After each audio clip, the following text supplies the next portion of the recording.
Welcome to Heal Through Humor, the podcast designed for you to learn about yourself and laugh along the way.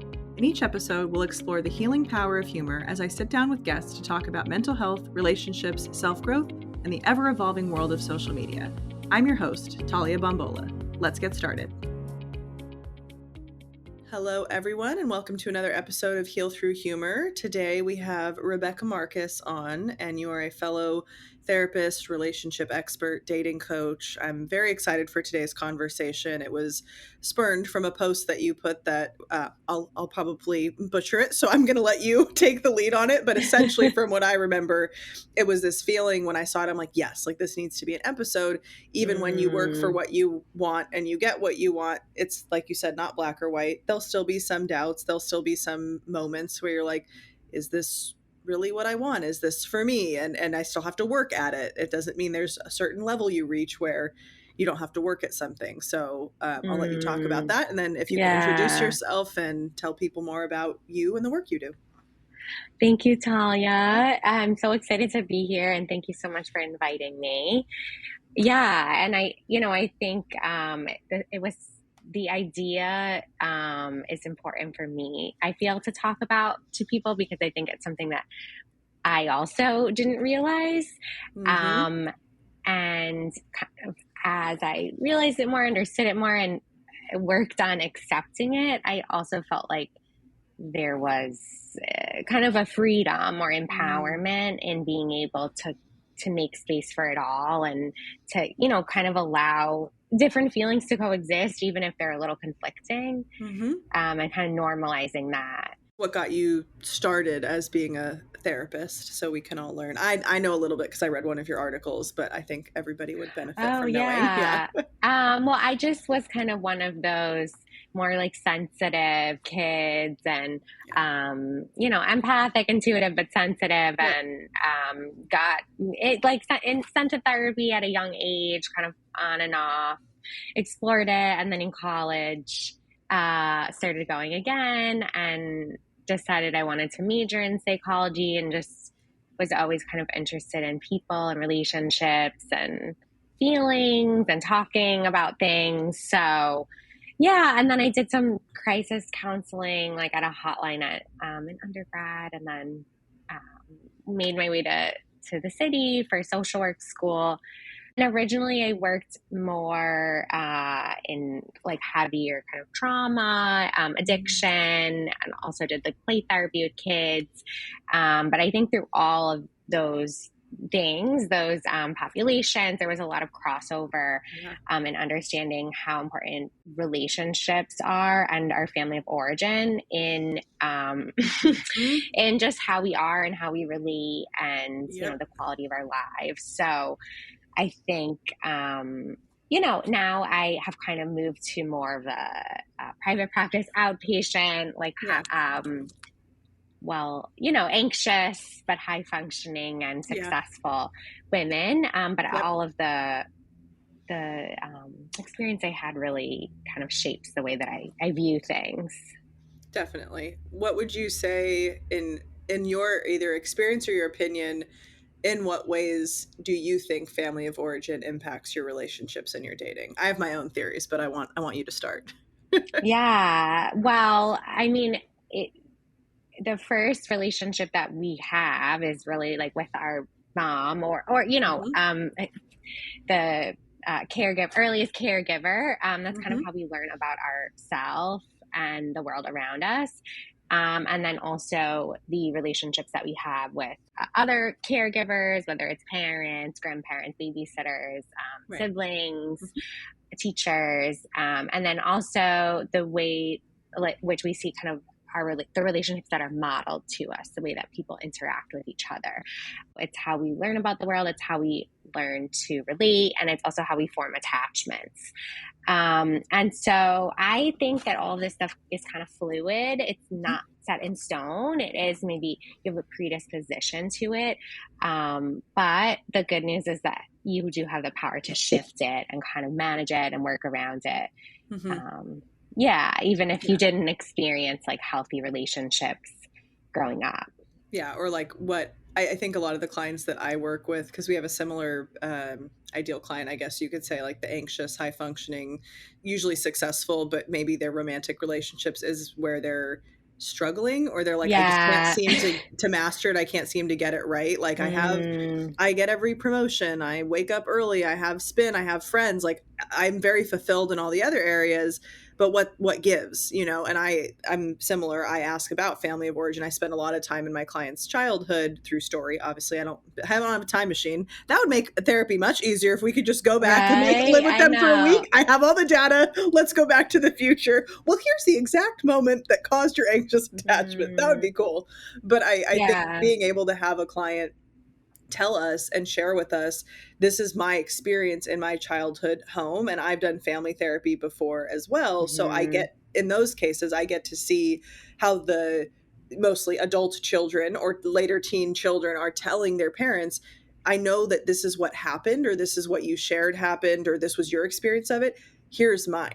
We might not always have the same experience that our primary caregiver recounts to us. And this is Hmm. something we do see a lot on social media, especially now more with therapy content being more popular, that some parents are like, oh, you'll be fine. Oh, you'll get over it. Oh, it wasn't that big of a deal. And they're sometimes meaning to invalidate, but sometimes not meaning to invalidate. And they're saying it more so like, for me, it wasn't that big of a deal. For me, as the grown up, whatever Mm, instance you're talking about was inconsequential because they're an adult and they have a lot of other shit going on. But for the kid, whatever age you're at, you've only lived that many years. If something happens at that hmm. age, it's so impactful. And I think that's where sometimes conflict can happen.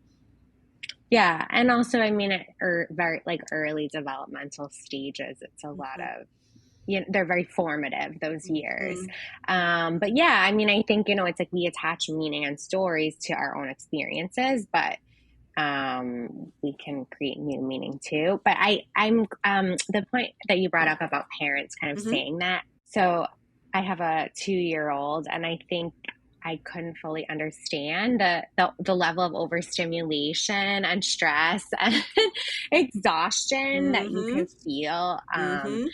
as a new mom and just as a parent and working parent Yep. and wife, and you know, all Yep. these roles that you have. And so I guess, um, you know, and also understanding kind of more intergenerational trauma and kind of the progress of like therapy, the stigma around therapy decreasing over the years. And I think, you know, that also kind of plays into my perspective of it. Sure. It's fluid, it's not black and white. Like all these things Mhm. can exist, and we can be upset with our parents, but also kind of acknowledge that they had their own experience, but Mhm. make our own choices and set boundaries based on that. Mhm. But yeah, no, it's it's really fascinating, all of the attachment stuff. And I also really like that it can, like, I weave in a lot of like nervous system regulation Yes. with attachment. And Yes. yeah, I just find it very, you know, that this empowering that yes, this did happen, and like we can make space for it, we can process it, but also we can change the story, we can change the narrative. Yeah, and I relate to my daughter's 9 months old, so just I think they just become a toddler at that, I don't At know like when. one, I don't Yeah, know. we're almost there. It's 9 months is like yeah. that's like a fun It age. is. Yeah. It's awesome to watch her like go through the milestones and learn like cause and effect, and oh, if I do this they'll laugh, or I can make this noise and mommy Yeah. smiles. So it's so sweet to watch that bond and to experience it, because my previous I am like addicted to school and learning. I'm never going to get sober from it because it's just such a cool thing to keep like the self development. Yeah. But I one of my trainings is one of my certifications is in infant, child, and adolescent psychoanalysis. So going Oh, through cool. that program. I did a psychoanalytic institute. Ooh, awesome. Okay, we have more in common than I even thought. And Awesome. I've used to do play therapy with Yeah. kids too. Yeah. Yeah, it makes I worked with kids for a while, and I was like, I get paid how much an hour to play Play-Doh and build their confidence? And within like 6 to 8 sessions, for me, some of the kids I worked with, it was more shorter term, and they would come and be like, I learned so much. And it is amazing how much you can learn through play and through sharing, and whatever it was, like a board game or Play-Doh or imagination or dancing around, the therapy office. It's so cool to watch that come true in the parenting relationship. And there is, like Yeah. you're saying, a lot of overstimulation and a lot of balance between the roles that we play. Mm-hmm. Like if we have a partner, as a partner, if we're a parent, as a parent, and as a working mom especially, that's like a different, I think, a different subset of motherhood is the moms who are And I working think like moms. millennial moms versus Yes. baby boomer moms Yep. versus, you know, like Yeah. it's so everything changes, Yep. and like with each generation. So, Very true. Yeah. yeah. I noticed that also because my mom is, I forget what generation. I think she's a little older than the baby boomers, but not quite the silent generation. She's around there. We'll just round it up to baby boomer.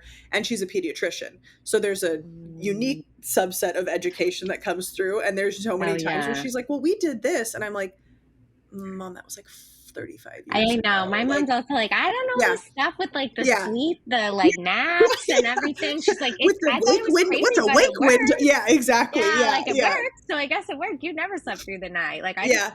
when you were tired, like you napped. But yeah, no, it's very Yeah. different. It's so different now to be able Um, to, yeah, to help them learn and like about attachment. That wasn't something talked about in almost any other generation. Obviously, they knew like you were close, depending on how you define that, to your family. But I think now with all that we've learned about attachment and attachment styles, how like you're saying they are fluid in adulthood, but they do, especially yeah. analytically, they come from childhood. Like the template Yeah. gets set somewhere. It It's doesn't not, come yeah. from Yeah, it nothing. comes from your primary caregiver relationships, typically your mom, and in a lot of analytic literature, it's worded as mother. If you Yeah. weren't raised by a mother, obviously, like Right. fill in Well, the that's blank what for I was yourself. saying. I feel Yeah, like that yeah, Freudian stuff isn't yeah. as you know, Inclusive. modern. Like, Yeah, yeah, modern. but Yeah. I do feel there was a lot like that look, that idea that like it's, you know, what we Mm-hmm. repeat what we don't repair, and that like kind of the idea of the repetition compulsion, and Yep. you know, bringing. I mean, I think it informs a lot of things, but I also trauma and the nervous system. I feel like Yes. kind of bringing that in, I find helpful too, and also Yeah. just you know, get like adjusting our like that gray perspective of Mm-hmm. you know things being fluid. Yeah, it's not. It just like your original post that drew me to your work said. It's like it's not so black or white, and just when you've reached what you think that you want or what you've been striving for doesn't mean again the work. That was my interpretation. Like it doesn't mean the work is over or you won't ever have doubts again or want to grow again. There is that gray space of I've worked for this. I'm a new version of my identity, and then now what? And is it normal to have those Mm, thoughts and feelings of what if or what could have been? I think it is normal, and I've worked with clients who again similar to you have that ambitious drive and they accomplish a lot and they're still feeling like is mm, this is this all this is, or is this something that I can actually settle into, because they might have some apprehension being more anxious millennial. They're like, can I really trust this though? Like how long is this going to be in my life? yeah, no, Yeah. and I think it that also sometimes approaching dating and relationships the way that Yes. we're approaching the Yep. career. I see that a lot, and I think the aspect that's different is it's kind of a little bit more of like there's some vulnerability and Yep. releasing control, and Yes, so true. yeah, Yeah, would you say that most of your clients who come in struggle with control in their life, or maybe have a desire to have everything quote unquote under control? yeah, it's Yeah. definitely a theme I see a lot. Yeah. Yeah, I mean, the kind of perfectionistic uh, idea of like, all right, keeping things together. I mean, kind of being overscheduled, over high Hmm. achieving, and Yeah. also, you know, we're so used to having everything, our worth fused with how much we produce and achieve. Yeah, it's I think necessary to, I like that word fuse. It's necessary to like unglue or unfuse that. Mm-hmm. We can, I think there's something to be said for having a boost like the whipped cream or cherry on top, the worth come from like accomplishments or what you've been able to do or achieve, separate from like an award or a title, what have you, like personal achievements of like, oh, I ran whatever amount or I lifted whatever Yeah, amount it's of good to weights. Yeah. have goals Hmm. and like do things, but you know, Hmm. it's that seesaw.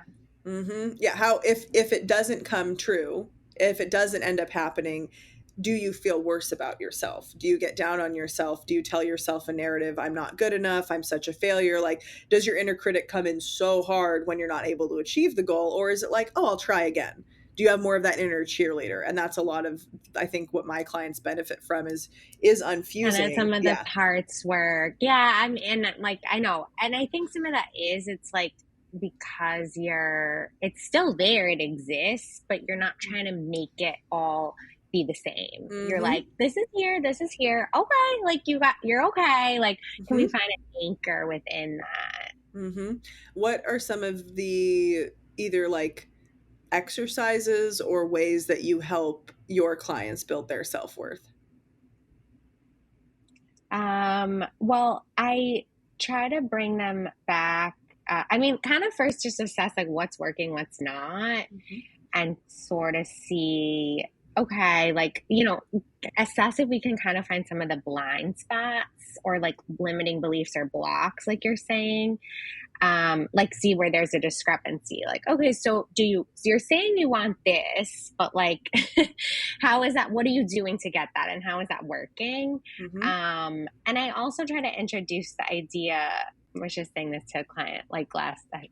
It's like, well, I just need to find like the boyfriend. I'm like, well, what about maybe like husband father material? And she's like, oh yeah. I'm like, some of the traits that we're looking for that, like Yep. like, is that the goal? Like, if it True. is, then like, what are we going to prioritize for that? Like, do Mm-hmm. you know what your values are? Like, what are the things that are maybe in the past that haven't worked? Because I think people are very focused on like interest, initial attraction. Like, we Yep. need some of these things, but sometimes there's not like a vision that's like on the same page for what the relationship's going to be or what people want. And Mm-hmm. while it can feel vulnerable to be that upfront, I encourage that, and kind of tell people like, you can have this, and Yeah. then we sort of explore like, well, what's underneath that.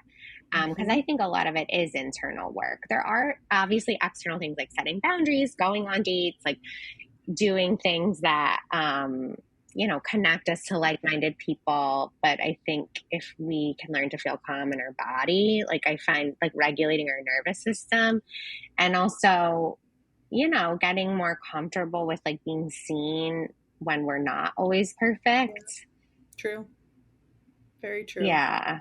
Would you say for most of your clients that redirect helps them like understanding, and I've worked with clients, they're like, no, I Hmm. really don't want to get married. Some of them have been married Yeah. before. They're like, I just want a boyfriend. I think that's like a different, sometimes the traits are similar, right? But it might not be as I don't need them as in depth if I'm not attached Yeah, to no, the no, for outcome. Yeah. sure. I usually just kind of ask them for themselves. Yes. Yes. Great This idea. client was particularly like Yeah. looking for this though. Yeah. And so I was kind of like, oh, but like it was kind of my Pre-figure. bite. Yeah. Yeah. Yeah, like, is Yeah. it the same? No, but I'll just kind of see like, are you looking for something like more casual? Do you want something that's like more committed, whether Sure. it's getting married or not? Do you want to have kids? Like, maybe you don't. Like, just kind of first get clear on those things, because people often are going in like almost being like, well, I don't know, I guess, like, maybe, like, um, I'm okay there, like, whatever. But just, it's sometimes helpful to know these things because it might look a little different, kind of the traits you're prioritizing depending on that goal, Hmm. Yeah. I but think, also that they yeah. get to decide what they want to Yes. do. Yeah. Letting them have the autonomy and the agency to answer that question for themselves. And I've worked with some clients over the years that it takes them a little while to recognize that. They're like, oh, yeah, I was selling myself short by just maybe, in their own words, settling for either fill in the blank trait or fill in the blank level of commitment from the people that they were dating, when deep down they knew they wanted more out of their own life. Obviously, they wanted more out of the Hmm. person they were dating. But like we were talking about earlier, it's that repetition compulsion. Where did you learn that you couldn't ask for more, or that if you did ask for more, it was just, you be grateful for what you have, don't ask for anything else? And that does sometimes come true in a dating life of like, well, at least, and I love the memes and reels that are coming up now, probably more curated on my feed because I'm like intentionally looking for them for content for the podcast episodes. But it's that feeling of like, you mean like you literally asked for the bare minimum? They're like, oh, they held the door open for me and they didn't cheat on me and they this. And it's like, yeah, that's like, that should be an absolute obvious standard for most relationships. But we've been, whatever it is, trained the Disneyfication of relationships. We've had Yeah, it no, I modeled. mean, Yeah. there's not realistic expectations sometimes also around how you what what is necessary and like communicating that like, oh, this is a need, or that sometimes people express things differently. Yes. But yeah, I think, right. And sometimes just seeing, I know a lot of like unrealistic expectations and things that sell and that are entertaining to watch, but that kind of really only show us like a snapshot of short term. Yeah. Yeah. What would you say some of the more realistic expectations, I don't use this word often, but should or like could be in relationships for people who are listening that they're dating and they're like, I just can't find someone. Like, what would you say are some more realistic expectations of relationships? Mm. Well, I mean, I guess one is that, just that there's still work that's required, kind of like that garden analogy. Like once you meet the person, yeah, some of maybe the problems of like not having a companion to do things with, or like having to find roommates, like, or Mm-hmm. whatever. Like there's going to be certain things that are not a problem, but you're also going to have new things that you're going to have to work on. So I think just being realistic about that, and not looking at it as like a bad thing, but that like, there's always a give and take. There's always a trade-off. Like we can have it all, but not all at once. So, remembering that and kind of also leaning into some of the things like filling up our cup, Yes. whether we're single or in a relationship, filling up our cup is so necessary. And that's also why I feel like this, like the myth of the one that we kind of get from Disney and these movies of like, once I find someone, like I'll just be in like bliss for eternity and like everything will just flow. And I like it's nice and you feel those moments at times, Yes, but like, it's exactly. also real life and stuff is stressful and you don't always feel well and like you don't always sleep well, or like, Mm-hmm. there's so many different factors.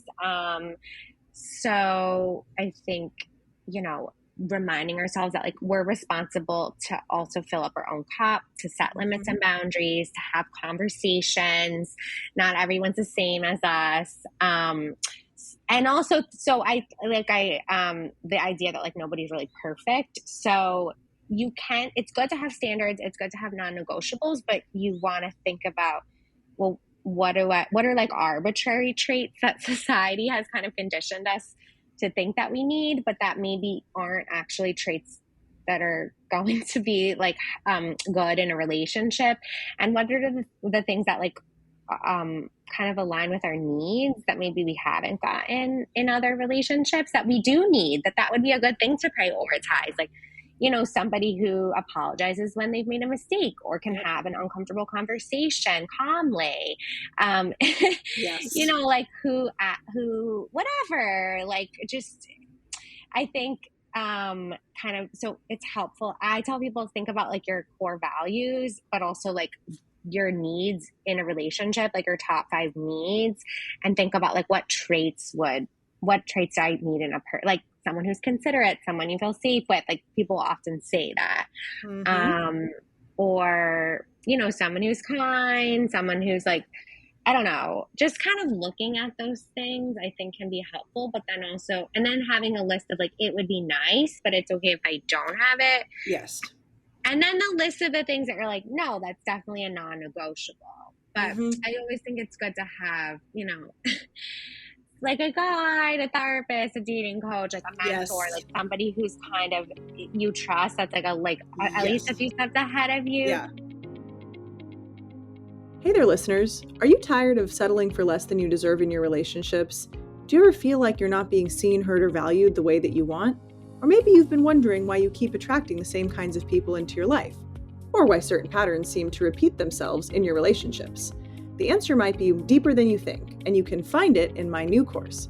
Rewire Your Relationships is a transformative course designed to help you stop settling for less than you deserve and start embodying your most confident, assertive, and authentic self in your relationships. You'll explore how your early experiences and parental influences have shaped your views on love, dating, and self-worth. This isn't just about tips and tricks for dating. It's about understanding the core beliefs that drive your relationships that you attract.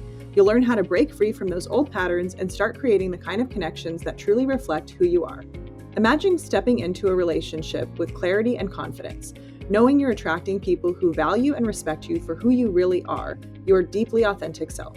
The Rewire Your Relationship course gives you the tools to rewrite your relationship story, one where you're no longer settling, but thriving. Visit taliabombola.com/rewire-your-relationships or check the link in the show notes for more. I just remember kind of a mentor of mine, like initially, like, so what are you looking for? I'm like, well, someone who's charming. And she's like, be careful with that. Like, why do you need that? And Yeah. I was like, I don't. Like, that's not like, yeah, that's fun. But Yeah. why is that? That's not something that really matters. And like, Exactly. honestly, maybe a guy who's charming with a wandering eye, like, isn't the best Yeah. partner. Yeah. So I think, that's where sometimes we need people to help call us out on our And blind guide. spots. Yeah. I think Yeah. also with some of it, it's like, it's sort of a catch-22 because it's like we're drawn. I think there is always this like, oh, it's like attractive, it's like exhilarating, and like, but you're not necessarily getting like real intimacy and like real secure attachment. So it almost like keeps us safe at the same time. Yeah, I think from what you said too about even like the charming part of it, I always learned that charming was a verb, not an adjective, and to run Mm, if somebody is described as that, because clearly then that person mm, is being charmed. So if we worded it even that way, of mm, like I want to feel charmed by them, we're like, no, I don't. Like I'm not a gypsy or a genie. Like I don't have a desire to feel mm, duped or like smoke and mirrors. I'm being sold one thing, but I'm really being given the next. And coming up with that list on the non-negotiables, not only I tell my clients, not only behaviorally, like is substance use a problem, is infidelity something that you wouldn't mm. tolerate, like what are the behaviors and then I what are the thought that's traits. Yeah. Yeah, somebody I had heard, I think it was in one of I forget which book, but it was like the 3 A's to watch out for: Ah. abuse, addiction, and Yep. adultery. Well, those are definitely, if you're listening to this and you don't have those on your deal breakers list, please go write them down, because those three things definitely, and this is where I will say the word should, those three things should be deal breakers, and those three things as a society should be taught more so. Do not tolerate this, do not accept it. However, in society, I talked about this with a guest I had last week, I believe, that there's this narrative that was told to a lot of us. I'm curious to get your thoughts on this too. There's this narrative of, well, you stick it out. Well, relationships are supposed to be long term and you're supposed to be forgiving, and if Mm, you're really in it for the long haul, you're going to have to, make sacrifice and compromise and what have you. And while all that is well intentioned, without operational definitions, just like you were saying earlier on mm. the traits list. Yeah, like, Yeah. no, I think it's such a Hmm. balance because yeah, I mean, I think the value of long-term commitment, if you look at like, I don't know, our grandparents' generation, like it was more of a value Hmm. to prioritize that versus like the hookup culture. Hmm. But like you're saying, sometimes stuff was not talked about and it was just tolerated, Yep. and it was like abusive, Hmm. or like there was things like controlling, or just people were not happy. Hmm. So it's not to say that, I think it's a balance of kind of knowing that like you do have to put work in, you have Of to work course. on it, Yeah. but also if there's stuff going, and I think also, it's like mental health issues. I mean, we're both therapists, Yeah. like we know, like it's something that can be dealt with. Mhm. Addictions also, if somebody's willing to treat it and Totally work on different it than and get untreated. better. Totally different. Exactly. So I just as like a disclaimer, but Mhm. I think also for yourself, everyone has their own comfort level. Mhm. So for some people, maybe if they've had, addiction in their family and Right. it feels traumatic, like maybe for them that is, they like, I can't, even if that person is in recovery, it's not going to work for me. Or Yeah. like, infidelity within couples, sometimes they do end up working it out. But maybe for some people that's not going to work. So I think it's also like checking in with yourself, having, some people that you trust, that have your best interests. Yeah. Yeah, be able to guide and keep you accountable. I tell people, especially my clients, write these lists when you're in a non-activated state. Don't, ideally, obviously, like, okay, Mm. if you're listening to this and you're in a relationship, still a worthwhile exercise. I want to give that caveat. However, it is incredibly important if you are single and searching or dating, playing the field, whatever term you want to use, writing these without the knowledge of a specific partner in mind, where you're trying to make it fit because you're like, well, I really like the guy that I'm dating, but he did have one of these things, so Mm. I'll leave it off my list because I'm dating him. But if I weren't, then I would leave it on. Like, write the list for real Twisting you. it Yeah, to yes, bending it and twisting it to make it fit. It's like putting a square peg in a round hole. It's not going to work no matter how many times you try to finagle it. You'd have to shave it into a different shape for it to fit. Write your deal breakers in a non-activated state, and then write what you are not, like the traits that you're not wanting to deal with, and the behaviors, because then if you start to see those come up, you can hold yourself accountable in addition to those guides and go like, yeah, that's a lot on the list, my guy. Like I can't tolerate this. It doesn't matter how many Yeah. good things they have on the what you want list. If they have anything on that deal breaker list, you got to cut it off. It's just going to lead to heartbreak. Yeah. Hmm. And I think sometimes people know that, and Yeah. sometimes I find that's where it's some of the work that maybe we do in helping clients like understand, like, well, what is that block that that intellectually, but Yeah. it feels hard to let it go. Yeah. What previous experiences have they gone through that they might be referencing? I've worked with many clients who, I call it Goldilocksing, where it's like they left one relationship. In this case of the definition, they left one relationship too early, they left one relationship too late, and now they're trying to find that middle ground of how long is too long to stay, how long is too like when does staying become Mm, unhealthy, or when does it emulate loyalty. So we're struggling, right? We're trying to Goldilocks and find the thing that fits just right. It really is case by case, person to person, as well as, like you're saying, the nervous system. What might have been mm, too soon in a previous relationship, if you're dating for around whatever 4 months, may actually be too long with somebody who's had every deal breaker come out in the first month of you dating. So I try to caution clients from only relying on the past to make future decisions. However, that will mm, inform you. Where else has this experience been had by you? And might you be referencing it to be like, well, no, the last guy stayed too long, so now I have to jump ship. It's like, you don't necessarily have to jump ship at the first anxious feeling. However, if you didn't jump ship at the 9 other people you've dated at the first deal breaker, then yes, you should do that this time. So it's teaching them how to be their mm. own guide in a way, and to be able to have self trust. I think that's a huge piece that's missing in the self Yeah, help I sphere. think so Yeah. too. Tuning into our intuition and Mhm. our gut. Mhm. Yeah. Even if we don't want to hear it, and probably especially when we don't want to hear it, that's usually when we're the most right. And then if we act on it, we're like, oh, I hate being right about this, but it's going to hurt less in the end. It's Yeah. true. Yeah. And I think, sometimes I like to, when we notice repetitions and Yeah. patterns, I think it just can kind of be helpful to explore, like, what's the feeling behind it? Hmm. What are we trying to repair with this repetition? And like, I mean, sometimes it can go back to, like, far, a mom or dad not Yeah. being available, or somebody leaving, and so if we can get to the feeling that's behind it and work through that, I think at least we can create a pause. Because I think with relationships, like you're saying, whether we're in a relationship, we're trying to have a hard conversation, whether we're trying to let go of somebody that's not good for us, whether we're just anxious about meeting someone, Hmm. if we're dysregulated, acting from that place is not going to get us that far. So taking a Correct. moment to at least be able to pause, even if we still have the Of course. feeling, but being able to pause and then decide how we want to respond, I think it's so helpful in like shifting the patterns. And to know when we're potentially wanting, or our body is prompting us rather, to react more impulsively or from a more unhealed or younger Mm, place, versus taking a breath and going, hey, I feel whatever 14-year-old me in the room with me, I feel 17-year-old in the room, 5-year-old me, whatever.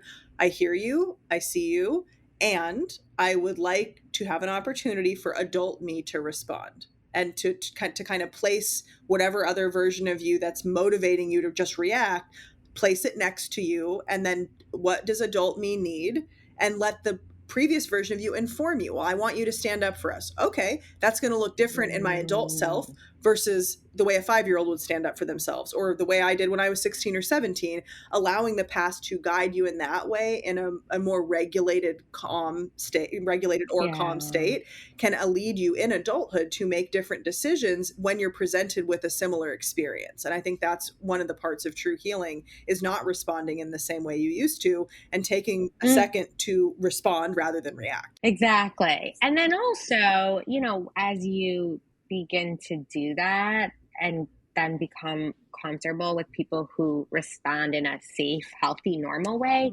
Mhm. I think the co-regulation and like building safe connections is also so important, whether it's like, a therapeutic relationship, platonic or romantic. Or sometimes, even speaking to your parents as an adult, and even if they are not fully changed, but you can have a conversation and see both sides. Sometimes that can also be really healing too. Mhm. So I think that integration of everything. Yeah, would you say that many of the clients you've worked with are able to get to that point in their own healing journey where they can more like regulate themselves but also learn to co-regulate? I mean, that's definitely something I try to encourage. Yeah, but also I think progress it ebbs and flows.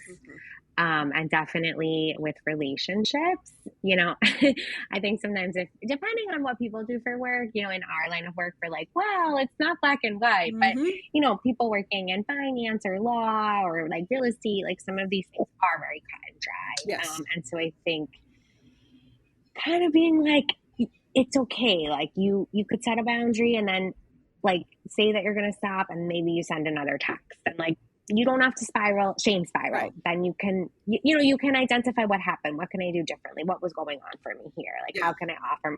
And so I think that black and white of kind of being like I'm like untethering it, but it's a process, and that's really like it's always gonna. We have moments where we feel like okay, I can like relax and enjoy. I'm aligned, and then we have moments where we're in a dysregulated state. But I think it's like as we, widen our window of tolerance, spend more time in those regulated states, we're able to we have more tools to anchor us when we are, inevitably pushed out into like a more stressful, activated place.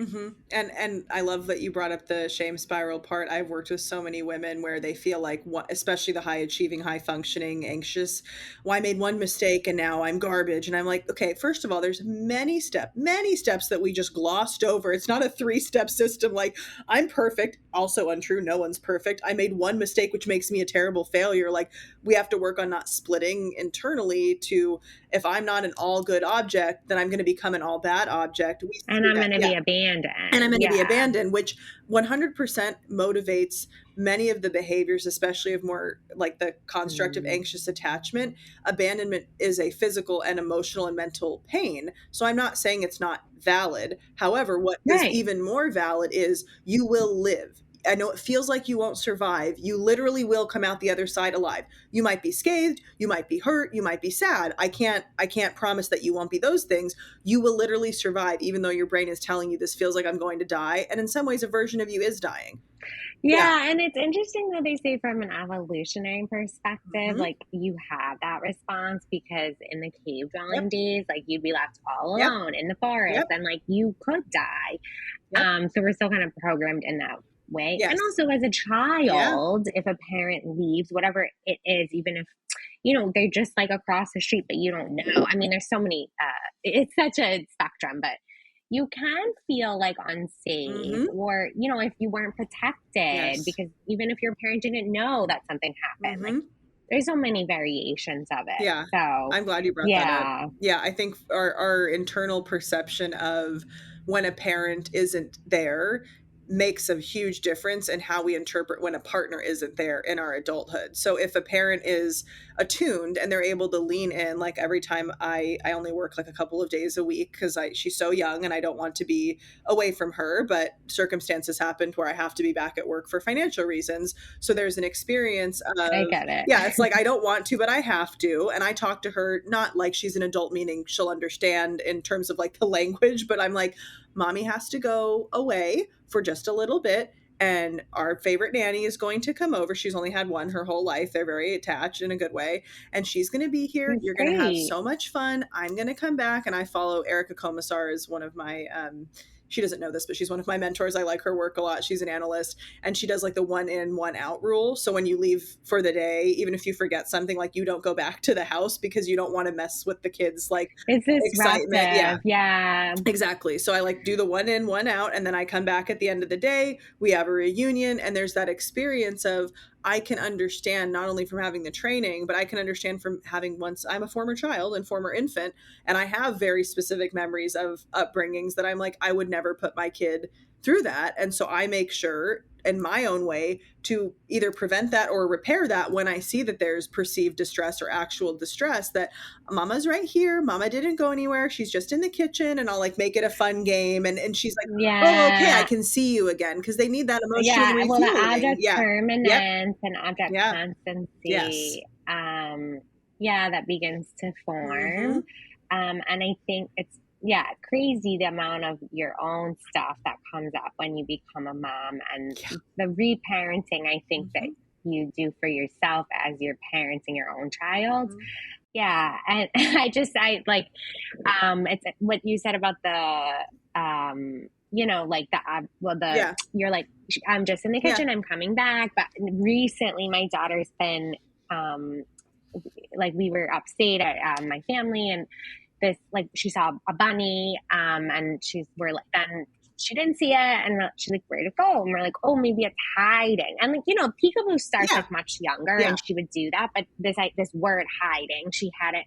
So now it was like became a very interesting. So she'd say it during the day. The bunny is where bunny go? Bunny's hiding. And then like she'd ask us like different Yeah. the cats where, and then when we were driving back to New York City, we forgot her baby doll, and so we had to go back. And then my mom had said like, "Oh, the baby," I was like, it was like hidden under this blanket, and so I told her that. And then we came back. She said, "Baby hiding blanket," and it's just this idea of like it's hiding, but it's not gone. Right. It's just behind something. Right. And I had come in the other morning. I came in and she had put the blanket over the baby. She said, "Baby hiding under blanket." And so, but I think like knowing, like creating that secure Mm-hmm. attachment, and also at her daycare, I also worked pretty part-time, like 2 days a week, 3 days a week Mm-hmm. at this stage. And then at one, she started in a daycare, and I remember I was like a lot more nervous than she was. And it's interesting kind of working through some of my own things on feeling like, is she going to be okay? Is it bad? I started feeling like, wow, I have a few minutes to myself. Like I have a little more time in the day, because I don't just have a babysitter 2 days a week. Right. Or, and feeling, is she going to feel abandoned? So it's interesting. But no, she loves daycare. She has all these friends in the morning now. She waves bye to me and walks in.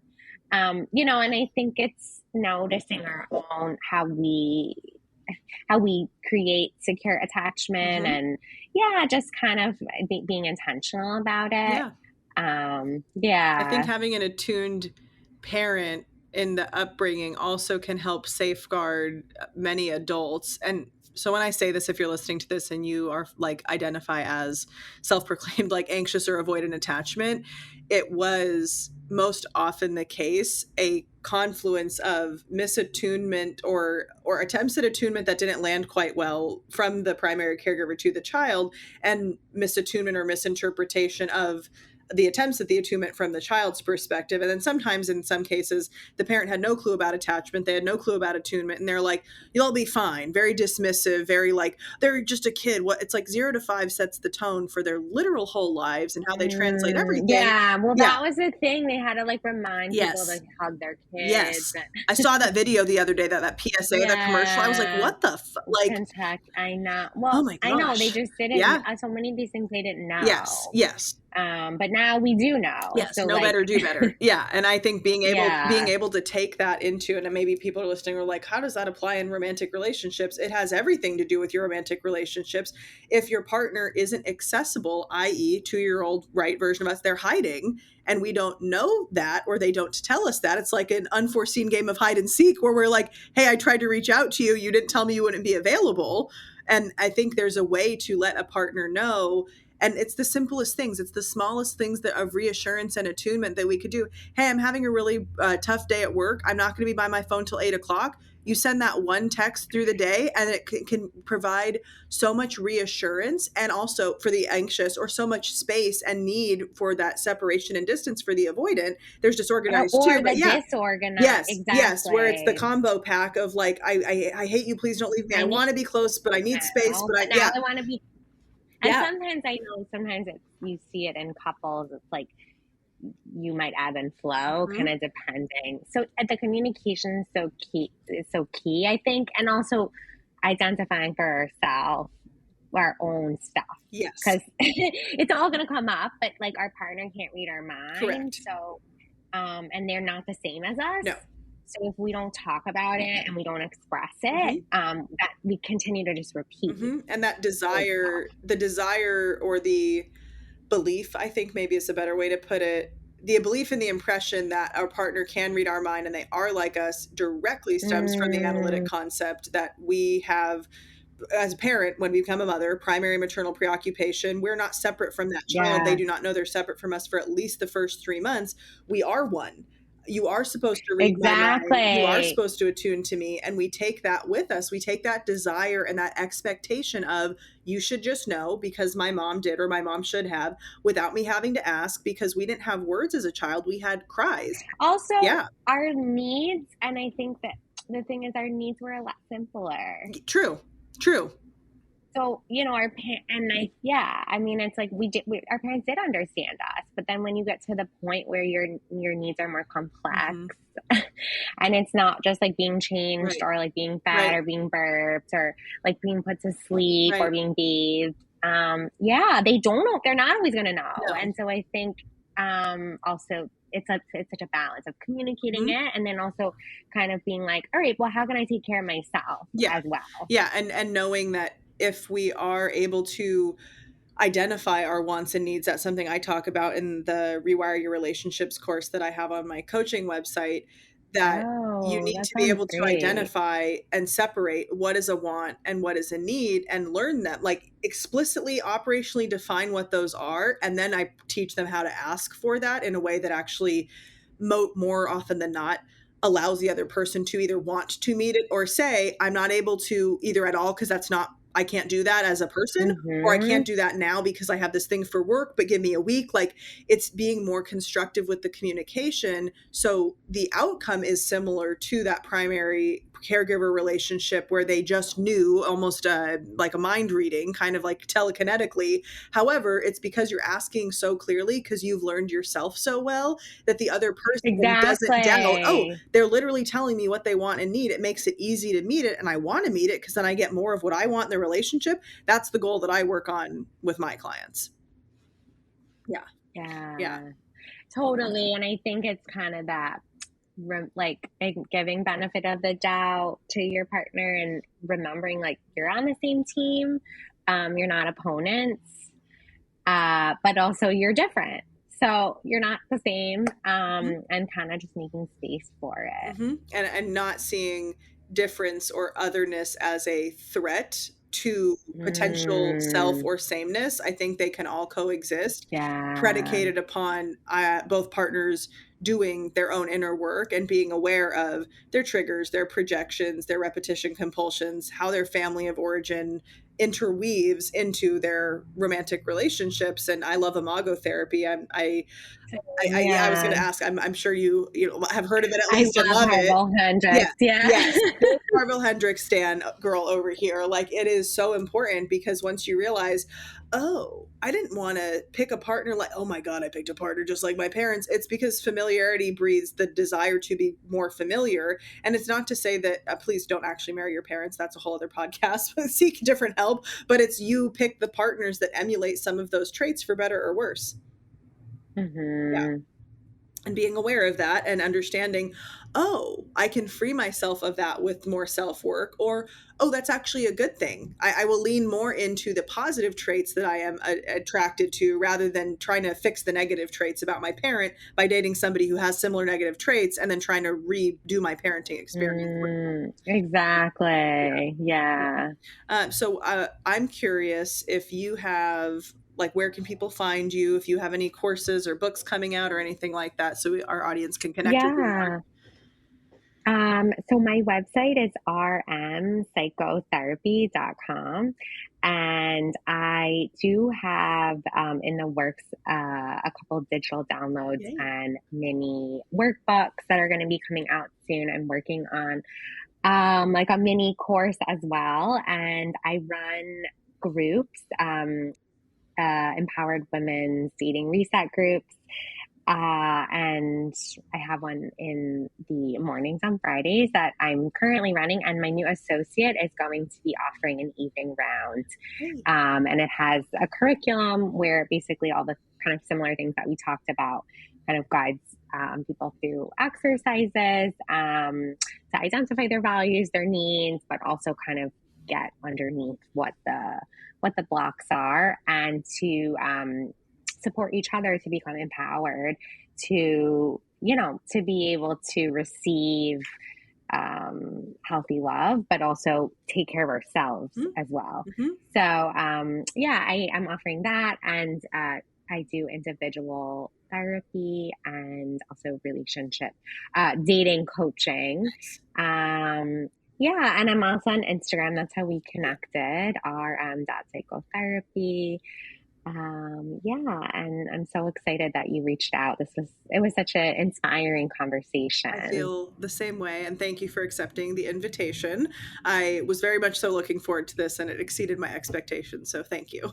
It's so yeah, it's just so nice that the algorithm like Yes. aligns and connects with like very, like-minded Yeah. people that get it, Mm-hmm. and that I think having these conversations and bringing in our expertise and perspectives, it really helps people also. And yeah, it feels invigorating to always connect with like-minded professionals. I agree. Well, thank you very much, Rebecca, for your time. And if any of you are listening, please go follow Rebecca at her page and keep an eye out for her digital downloads. I'm sure they will be just as dynamic as this conversation.